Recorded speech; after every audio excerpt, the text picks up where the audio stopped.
Greetings once again, people, and welcome to yet another episode of Sinking Shamblers.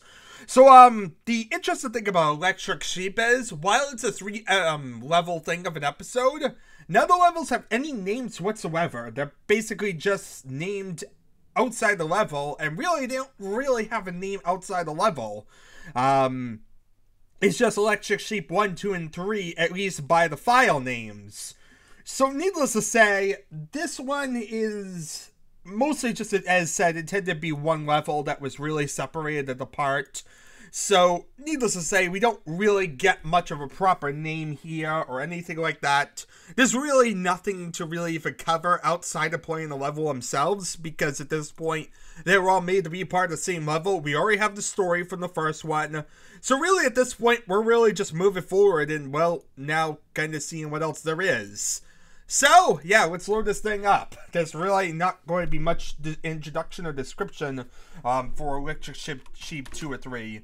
Even less than I have stuff in 3-wave capture, because I said there's really nothing here. So, let's load this thing up. And we have a killer enforcers. That's always a great start.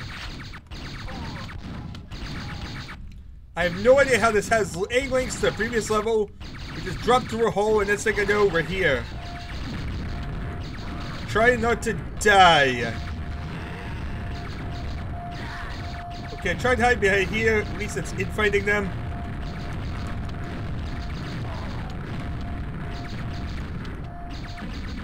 Just don't want the ogre to try and shoot at me, because he's the biggest threat.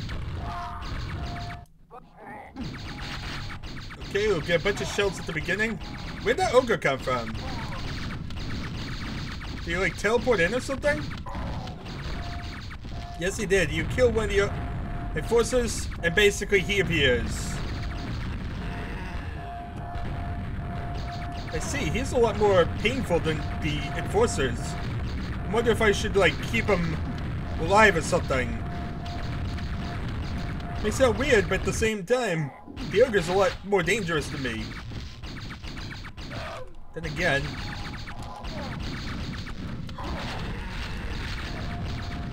Okay, this is worse. This is a lot worse. Enforcers dropping from the ceiling? Yeah, okay. I said don't do that either, people. Yeah, this is interesting because there's so many evil traps that makes it hard to, like, want to do anything. Uh-oh. I fell. Can I get back up? Yes, I can. I could just use these little elevators so you can get back up. That was the main fear. If I could, like, not get back up there, I didn't want to drop. Oh, look, I can see the ogre in the little platform thing. Okay, it's one enforcer down. Now it's a lot easier because we're not pinned to a little tiny area. If we're up there, we'll die horribly. Once we kill these enforcers, then we can't get punched on it easily. That can focus my efforts fully on the ogres. I mean, we still have a bunch of enemies still to go. 20 more enemies.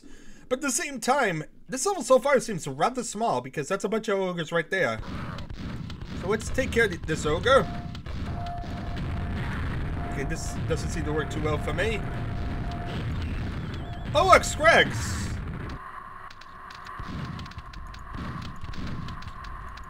I'm glad I still wasn't up there because, yeah, Scrags apparently. It seems like one trap after another with these guys, doesn't it? This level's one big giant trap filled with enemies that just keep appearing after you kill one. You can see those ogres are ready to, like, appear once you get up there and try and heal yourself or whatever. Yeah. So we got that. That's 7 of the enemies dead. You have this fancy thing that could lead somewhere, like a wind tunnel or something. I'm not sure if I want to go in there yet because we still have 2 ogres to kill. Let's see if I can figure out how to get back up. I hope I could get back up. Okay, that one works as an elevator. That was my main fear. I didn't want to be stuck down there. So, no, I can get back up. That's a lot more of a confidence booster. Okay, so I'm not really seeing much up here. It's just 4, what looks like dead ends, but we do have an obvious secret somewhere. Now the question is where? I know after last time, I spent a lot of time going crazy over red herrings. So, needless to say, I think I'm going to be more patient this time around. Let something come, and if it doesn't come, then start going crazy. But yeah, like I said, last time around, I actually did relatively well with finding the secrets without fighting with things. So one of the secrets was rather unfair, and I'm really lucky I managed to find it. Quick, let's get down. Okay, now we want to run in circles to be ready.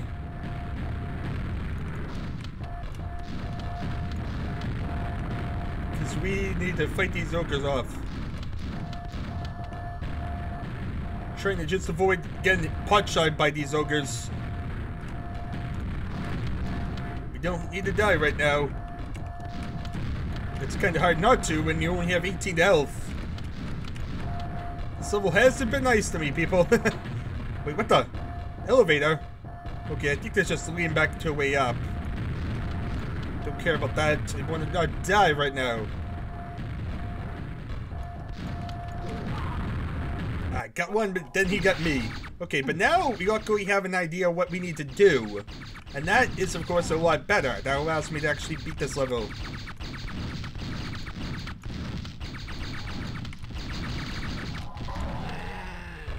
A guard?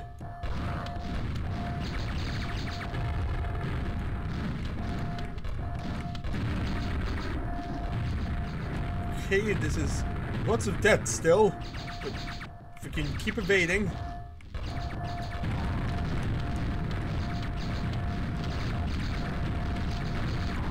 Mainly I want to kill the enforcers because I know if I kill the ogre, the scrag's going to spawn, so I want to be ready for them. Okay, there we are. Scrag spawned. Let's attack. Just want to keep moving. Staying still is really our greatest enemy right now. So we basically keep strafing here, left to right, left to right. Okay, looks like they're actually infighting themselves pretty well. Hooray! I can run around in circles without even shooting at them. It seems like they kill each other. I can support that. At the moment, I heavily support this. Okay, so that's one little bit about the craziness done. Now we're ready to tackle those ogres. Now with a bunch more health and a lot more resources. I think we're ready to actually do things properly this time. As you see, last time didn't go so well. Oh god. See, I should have button on that floor, but of course we have to fight these ogres to get to it.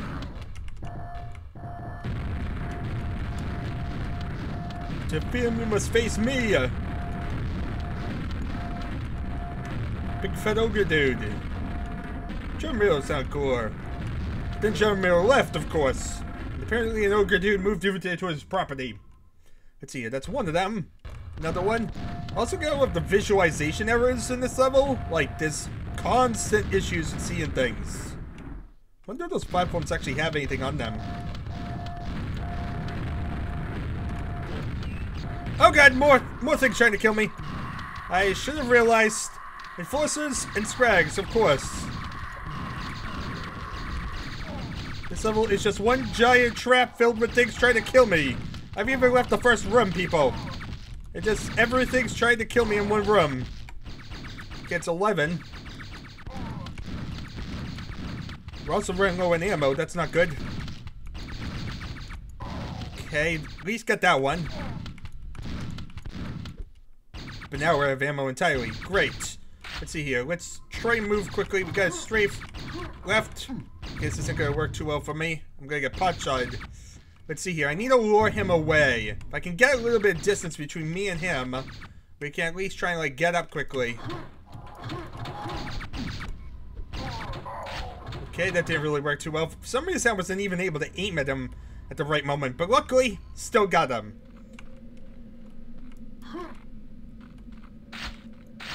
Alright, so for a moment we don't actually have something trying to kill me. That's an accomplishment. We only have 10 more enemies to go in the map. That is really insane. All the enemies were mostly in one room, the starting room. All just because of blade traps everywhere. Why do I get the feel if I hit this thing, it's going to lead to a whole nother crazy series of unfortunate events? Oh god. I pressed the button, people. And that raised a series of bars. What? People? Why did I press that button? In fact, what did I even accomplish? Oh god, oh god, oh god, oh god, oh god. More things trying to kill me. What'd I say? What'd I say? Here they are. They're here to kill me. The Death Knights are coming. If I can kill the Death Knights, I can face the regular Knights easy enough with the Ats. Looks like I'm gonna have to kill this Death Knight with Ats. Okay, just duck and weave, duck and weave. Duck in, duck out. Oh wow, we killed the Death Knight. Okay, here I am coming from my backside. I'm not gonna get ambushed. I think they're jumping around. Okay, so we need to be really careful here. They could be easily able to sneak up on me. But there we are, 18 out of 23, and we've yet to even leave this one room. My god. I'm wondering, is the secret in this room too? Like, I mean, most of the level seems to be in one room, apparently. I'm amazed how much of one room is, like, led to this much. Be nice if, like, you hop over here or something and, like, one of these sides, like, what do these signify? Owie! That ain't good either. Is there, like, that dark patch there, maybe? I wish I had the ammo. You know, that would actually help me right now. Having some ammo to actually figure out what exactly things are. Without really having ammo to mess with. So that extended some bars there, which mean what? I'm not really sure. I could, like I said, try and experiment around, but the problem is I don't have any ammo to work with. So that kind of like limits my whole thing. And then there's of course this weird little area of the floor that you could easily see is something. I'm curious about that. But first of all, I guess we should check out what this wind tunnel looking thing looks like. I mean, I assume the wind tunnel is going to lead me elsewhere, wouldn't it? So what's the thing in the floor about? Is that the secret? That kind of makes me nervous, people. There's also a teleporter somewhere, but I can't really see what I'm doing half the time. I feel like I'm going to have to, like, exit the level, come back, and then actually use some ammo to, like, find the secret. Find the truth. The secret within. I mean, it does look like the wind tunnel would have to go up to there, which does have, like, an area you're going to have to drop down. Actually, no, you're not going to drop down. It's actually somewhere sealed out entirely different. Huh. I don't like this. I don't like this at all, people. But I have no other options. Owie. There's just so many enemies and I'm not getting much in the way of ammo, people. So, yeah, that's not good at all.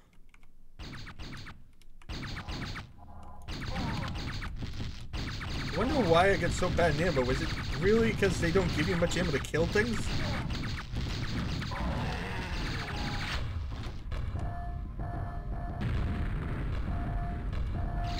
What the?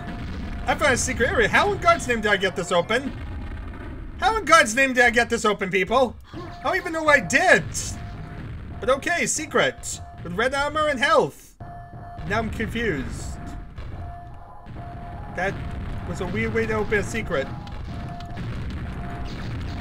Especially because I don't know where it even did.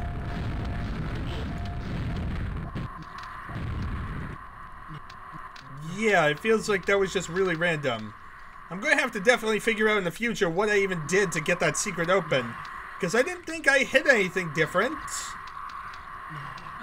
But I must have. There must be like some secret panel in the floor or something. Obviously, that's the secret. I mean, we got it now. We can say with certainty. That was the secret. Okay, get down here. I need to shoot you. Or you can get shot by them. That works too.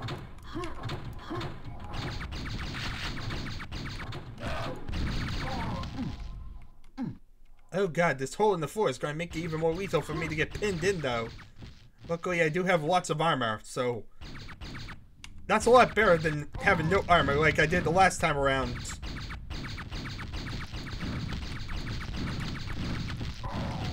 Okay, 1 enforcer, 2 enforcer, 3 enforcer, 4, 5 enforcer, 6 enforcer, 7 enforcer, more. Okay. So that's the first set. Now we need to get past the whole craziness of triggering the ogres up here. You ready for this, people? Might as well drop here, because we need to be able to shoot from far away. It's the only way to deal with the craziness ahoy.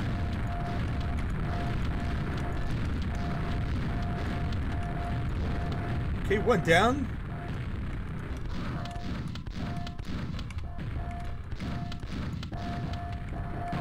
It actually works pretty well if he's like shooting that wall like he was before. I can't get him to do that again.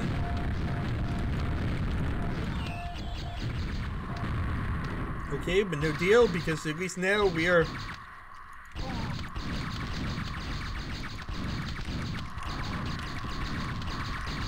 getting somewhere with this whole mess.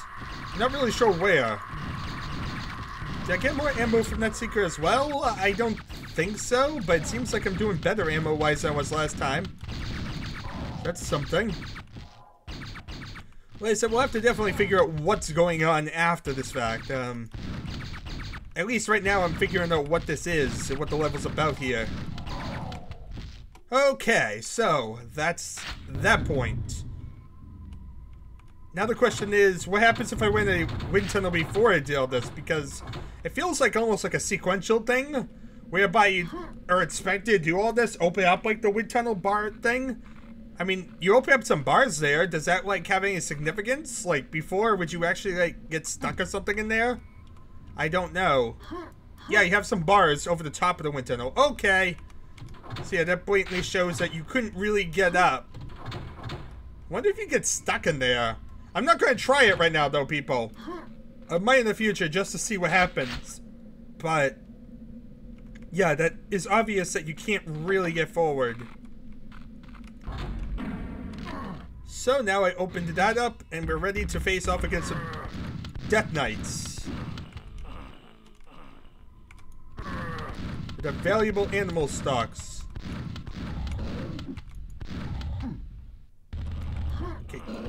That didn't really help things. Yeah, you don't lay distance with Death Knights, otherwise they end up starting to shoot you with a bunch of stuff.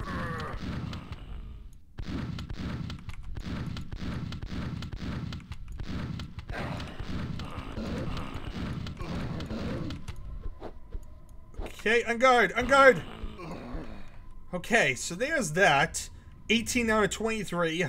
So it's only like 5 enemies left. We just need to now survive those 5 enemies. While using my health and resources to kind of do that.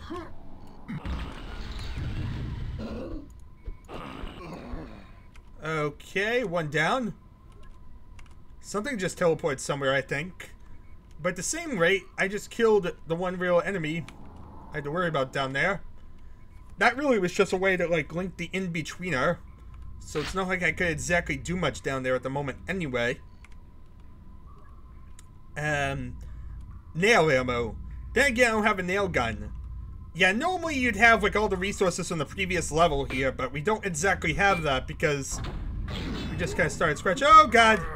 You know, that might be why it's so tight in ammo too. I completely forgot about that, but that's right.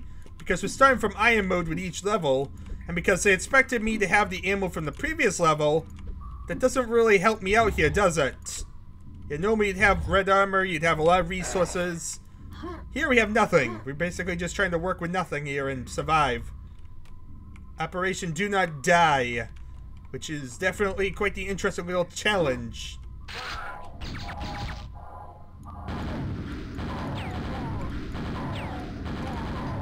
Okay, that's all 3 of them. There we are. That's everything dead. So that's the good news. We cannot be killed by anything because everything is now dead. Unless it's one of the living undead things, you know, like the Lovecraftian beasts that seem to love to exist in hell or something. I don't even know what I'm talking about here. You know, it's like Cthulhu. He's not really dead now, is he? Those not dead which eternal lie. They're not dead. Even if the monster counter says they're dead. I think Cthulhu isn't dead. So, does that mean Cthulhu could still try and kill me? I don't know. But let's see here. Let's head forward. It looks like this is a very suspicious looking portal thingamajig. Probably the way out of here. So, into the portal we go. And out of sanity we go. So, there we are. Level done, I guess. Hooray, we accomplished a lot, and obviously this would go to Electric Sheep 3, which is, of course, the final part of the whole Electric Sheep trilogy. Trilogy involving a lot of sheep, apparently. I have yet to see any sheep at all. I have no idea what in God's name the name has to do with anything. I mean, I've heard that androids an electric sleep thing, but androids don't make much sense either. How does this have anything to really do with, like, electronics? I guess because there's a lot of basey stuff, I guess, but it feels like there's a random hodgepodge of everything here. So I'm not really sure you can consider this just an id-based type project either. Yeah, I'm not really sure where we're kind of going with this whole one at this point. It feels like a random hodgepodge of stuff. But yeah, that level was kind of interesting, to say the least. Most of the enemies, most of everything, was in one room, which is a rather weird concept to do. You're not really exploring much, you're not really going much of anywhere. You just mostly spend most of the level trying not to die due to trap after trap after trap. It's an endless onslaught of traps, which is definitely rough. It definitely continues the challenge-based mindset that the first one kind of had. Though I do feel like it was a bit easier than the first one was. I don't think we struggled as much here as, say, like, the bridge of the first one. The bridge of the first one is still, I think, one of the most lethal parts of this whole series. That was absolutely, like, an evil onslaught of giant proportions. This one, once I got the ability to, like, use the area around me and started realizing I didn't have to remain up on the little tiny rafters, I kind of was able to really tackle things relatively well, I think. I don't think I really got stuck or really had too many troubles, which definitely suggests that this is a bit easier than, say, the first part was, even if you don't take into account the ammo that would be transferred between it. As said, normally with this series, you'd be transferring in a bunch of ammo, and you'd have a nail gun, you'd have a double-barreled shotgun. I'm not sure the double-barreled shotgun would be that useful here, though, but it would give you a bit more ammo to work with. And you'd also have, as said, the nail gun, which would allow you to probably decimate certain things like, I don't know, the evil ogres are spamming grenade death upon you a lot quicker than what we did. But still, regardless, it wasn't that bad of a level either way. I wasn't expecting the second part to all of a sudden throw a lot worse at you, like fiends and I don't know what. You'd think by this point, yeah, we're over the halfway point. You would think by this point we begin harder enemies. Instead, the hardest we got is still Death Knights and Ogres, which means really the balance hasn't changed much since the first level. Now, I do get that it is considered part of said first level, but when you think there was a natural progression of the level itself, when you think the level itself would be getting harder as it went along, I don't know. I still don't feel like this one was harder than the first part. That one had a lot of lethal encounters, a lot of dangerous areas. That one was a lot more generous with its ammo, and this one felt kind of like the opposite, actually, of that one. This one felt like a lot more ammo limitations, but a lot better in terms of the things that you're facing and the ability to move around.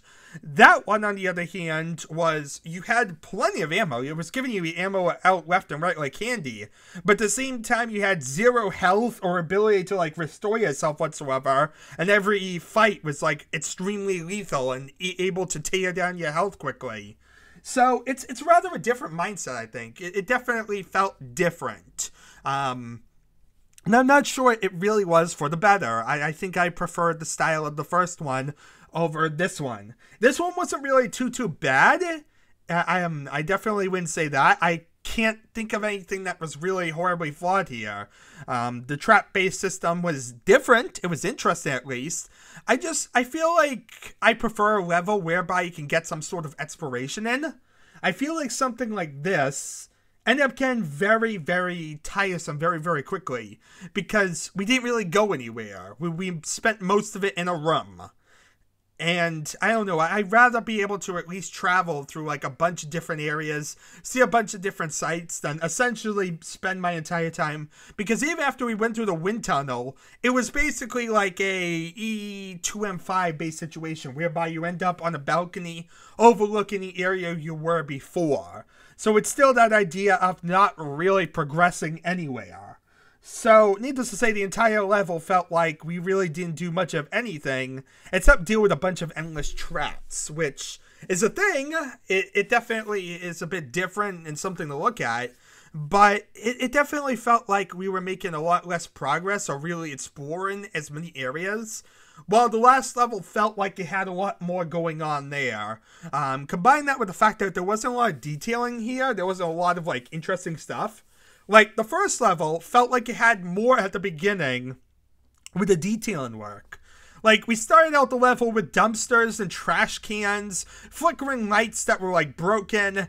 It made a big, grandiose entrance. And then, I don't know what happened. It's like, since then, he's entirely lost the plot in terms of trying to make detailed works.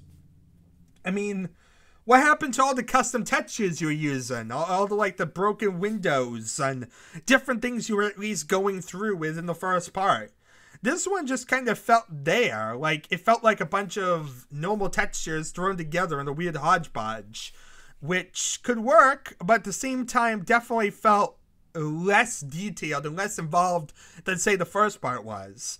Which would be alright, I guess you could say, if the gameplay was still very, very solid. And like I said, at the same time, the gameplay just didn't feel as good. Because the traps were one after the other, we were able to deal with them relatively well. We didn't really struggle as much as we could have, like, say, with the bridge trap, whereby everything was occurring at once. Which, as said, made it for a much more lethal situation, combined with the damaging floors and all the different lethality there. There wasn't much of that here. Like I said, running around the giant open room, you would have thought there would be more, like, already on the bottom floor. Something, like, probably fiends or something. Like, why not have a couple fiends on the bottom floor? I think that would have added a lot more to the tension. Because now, while trying to deal with all the enemies throwing grenades and whatnot from above, I'm having to deal with fiends or something on the bottom floor that are quickly moving around and easily able to pin me.